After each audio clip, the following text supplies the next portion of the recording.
கர்த்தருடைய பரிசுத்த நாமத்துக்கு மகிமை உண்டாவதாக. நான் போன வாய்ஸ் மெசேஜில் தேவனுடைய அபிஷேகத்தை குறித்து சொல்றதா சொல்லியிருந்தேன். இன்னைக்கு நம்ம பரிசுத்த வேதாகமத்தில் அநேக தேவனுடைய அபிஷேகம் பெற்று பரிசுத்தாவையும் பெற்றவங்க வல்லமையாக செயல்பட்டு அநேக காரியங்களை பார்த்துருக்கோம். நம்ம ஆதியாகமம் முதல் வெளிப்படுத்தின விசேஷிக்கும் அநேக தேவதாசர்கள், தீர்க்கதரிசிகள், ராஜாக்கள் தேவனுடைய அபிஷேகம் கொண்டு எழுந்து உலகத்தை பிரகாசிச்சதா நம்ம அநேகங்களை பார்க்குறோம். இன்னைக்கு நம்ம பார்க்க போறது அதுல ஒருத்தர் பேதுரு பைபிள்ல இல்லாத வரலாறு ரீதியாகவும் எப்படி இருந்தாரு நம்ம பார்க்க போறோம். பேதுரு குறிப்பா பேதுரு எப்படி மரிச்சாருன்னு பைபிள்ல எழுதப்படலை, குறிப்பிடப்படலை. ஆனா சரித்திரபூர்வமா, அதாவது வரலாறு ஆராய்ச்சியாளர்களும் வரலாறு மூலியமா எடுத்து பார்க்கும்போதும் பேதுரு எப்படி மரிச்சாருன்னு இங்க அநேகருக்கு தெரியுது, கேட்கிற அநேகருக்கு தெரியும். ஆனா தெரியாதவர்களுக்கு ஒன்று கூட நான் சொல்றேன். பேதுரு தன்னை எப்படி ஒப்பு கொடுத்தாருன்னா, தன்னை சிலுவையில அறைய ஒப்பு கொடுத்தாரு. ஆனா தலைகீழா சிலுவையில அறைய ஒப்பு கொடுத்தார் பேதுரு. அப்படி பேதுருக்கு இவ்வளவு ஒரு தைரியம் எங்கே இருந்து வந்தது? எல்லாருக்கும் தெரியும் பேதுரு எப்படிப்பட்டவர்னு சொல்லிட்டு. பேதுரு இயேசு கிறிஸ்துவ மறுதலிச்சவர். இயேசு கிறிஸ்துவ மறுதலிச்ச ஒரு பேதுரு தன் ஜீவனை கொடுக்கறதுக்கு எப்படி இவ்வளவு தூரம் பேதுரு மாறினாரு? பேதுரு இந்த அளவுக்கு மாற காரணம் என்ன? அதை நம்ம கொஞ்சம் விரிவா பைபிள்ல இருந்து பார்க்க போறோம். நான் நேரம் குறைவா இருக்கனால வசனம் முழுவதும் படிக்க விரும்பல, வசனம் சொல்றேன். நான் லூக்கா எழுதின விசேஷம் 22 55 62 வரைக்கும் நம்ம வாசிக்கும் போது இங்க பேதுரு 3 தடவை மறுதலிப்பாரு இயேசு கிறிஸ்துவ. பேதுரு எந்த சூழ்நிலை மறுதலிப்பாருன்னா, இயேசு கிறிஸ்துவ சிலுவைக்கு ஒப்பு கொடுக்கல. அந்த டைம்ல ஜட்ஜ்மெண்ட் வரல. ஆனா இயேசு கிறிஸ்து சிறைப்பிடித்து போயிட்டு அடிக்கப்படுறாங்க. அவரை அவரை கேவலமா பேசுறாங்க, அவரை பரியாசம் பண்றாங்க. இதை மட்டும் தான் பேதுரு பாக்குறாரு. ஆனா இதை பார்த்தே பயந்து பேதுரு இயேசு கிறிஸ்து யார் என்பதை அறியும் சொல்லிட்டு 3 தரம் மறுதலிக்கிறாரு.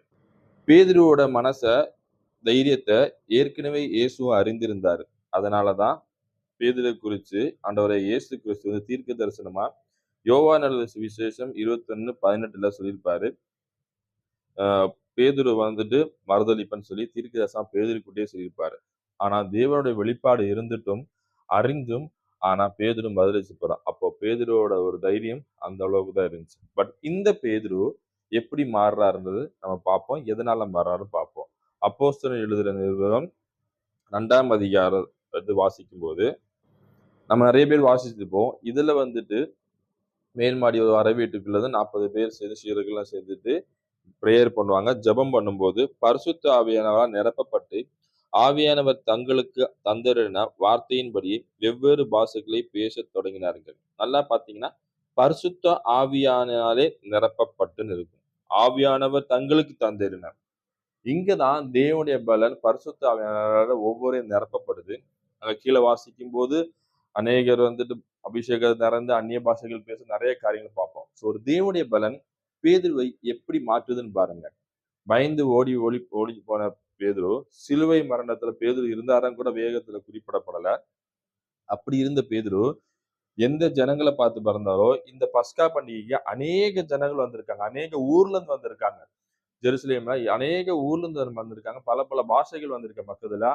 ஆனா அதே அதிகாரத்துல 14ஆம் வசனம் படிக்கும் போது, அப்பொழுது பேதுரு 11 கூட நின்று அவர்களை நோக்கி உரத்த சத்தமாய், யூதர்களே, எருசலேமில் வாசம் பண்ணுகிற ஜனங்களே, நீங்கள் எல்லாரும் அறிந்து கொள்வீர்களாக என் வார்த்தைகளுக்கு செவி கொடுங்கள் என்று பேதுரு பேச ஆரம்பிக்கிறார்.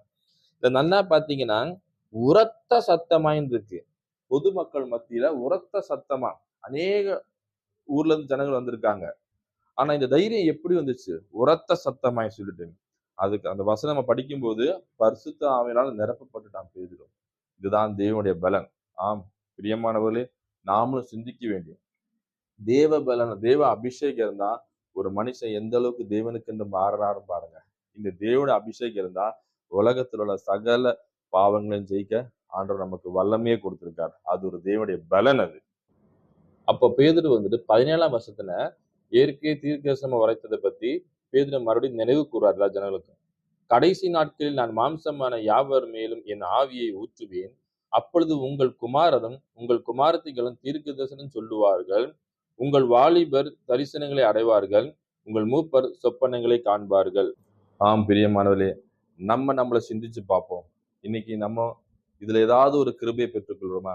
பரிசுத்த ஆவியானோட துணை இல்லாம இந்த பூமியில நம்ம பரிசுத்தமா வாழ முடியாது. நம்ம பரலோகத்துக்கு நேரா நம்ம ஓட்டம் இருக்குன்னா, கண்டிப்பா அதுல பரிசுத்த ஆவியோட துணை கண்டிப்பா வேணும். நம்ம பரலோகத்தை நோக்கி போகும்போது, வெறும் ஒரு நார்மல் விசுவாசியா வந்துட்டு, வெறும் ஜெபம் பண்ணிட்டு, வெறும் பைபிள் வாசிச்சுட்டு போனா முடியாது. ஏன்னா இந்த பூமியில பரிசுத்தம் வாழணும்னா, பரிசுத்த ஆவியோட துணை கண்டிப்பா வேணும். தேவனுடைய அபிஷேகம் கண்டிப்பா வேணும். தேவனுடைய அபிஷேகம் இல்லாம இந்த பூமியில நம்ம பரிசுத்தமா வாழவே முடியாது. ஆம். நான் முதல்லயே சொன்ன மாரி பிரியமானவர்களே, பேதுரு இந்த அபிஷேகம் பெற்றதுக்கு அப்புறம் பேதுருடைய வாழ்க்கை மாறுது. அதுக்கப்புறம் பேதுரு அநேக அற்புதங்களை செய்றான். அநேக விடுதலைகள், அநேக பேர் சுகமடைஞ்சாங்க. இவ்வளோ அற்புதம் தேவனுடைய அபிஷேகம், ஆவியானவரால் நிரப்பப்பட்டதுக்கு அப்புறம் தான். இந்த பேதுரு தான் திருப்பி வரலாறு ரீதியா சரித்திரத்துல தன்னுடைய ஜீவன சிலுவையில தலைகீழா அறையறதுக்கு தன்னை ஒப்பு கொடுக்கப்பட்டான். அப்போ எப்படி இருந்த பேதுரு இந்த அளவுக்கு மாற காரணம் என்னன்னு பார்த்தீங்கன்னா, தேவனுடைய பரிசுத்த ஆவியோட அபிஷேகம். நாமும் இன்னைக்கு ஒரு நிமிஷம் சிந்திப்போம். நம்ம எந்த நிலைமையில இருக்கோம்னு யோசிப்போம். இன்னைக்கு நம்மளோட காலையில அநேக பயங்கள் இருக்கலாம். உலகத்தை குறித்த கவலைகள் இருக்கலாம். அதெல்லாம் ஒரு பக்கம் தள்ளி வைங்க. ஆனா கிறிஸ்துவ வாழ்க்கைன்றது கிறிஸ்துவை பின்பற்றுதலா இருக்கணும். கிறிஸ்து நமக்கு என்ன போதித்தார்னா, போதித்தன் வழியின்படி நடக்கணும். பரிசுத்த ஆவியோட அபிஷேகத்துல ஒவ்வொருவரும் தாகமா இருந்து பெற்றுக்கொண்டு வசனம் இப்பதான் வாசித்தேன். கிளியரா சொல்லுது.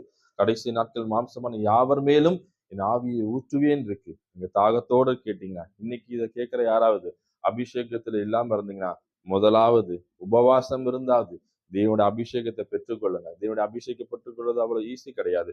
நம்ம சில விட வேண்டிய காரியங்களை விட வேண்டி இருக்கு. அதை நான் அடுத்த வாய்ஸ் மெசேஜ்ல உங்களுக்கு முடிஞ்சா நான் சொல்றேன் கண்டிப்பா. சில சுபாவங்கள் மாறினாதான் தேவனுடைய அபிஷேகத்தை நம்ம நிரப்பப்படுவோம். நிரப்பப்பட்டிருக்க ஒவ்வொரு அபிஷேக பிள்ளைகளுக்காக ஜெபிக்கிறேன். அதுல நிலைத்திருங்க. உங்களுக்காக நான் தனியா நான் ஜெபிக்கிறேன். நீங்க நிலைத்திருங்க அந்த அபிஷேகத்துல. அந்த அபிஷேகத்தின் மூலமா தான் நம்ம நித்தியத்துக்கு ஓட முடியும். தேவனுக்கு எழுந்து பிரகாசிக்க முடியும். கர்த்தர் உங்களை ஆசீர்வதிப்பாராக. ஆமென்.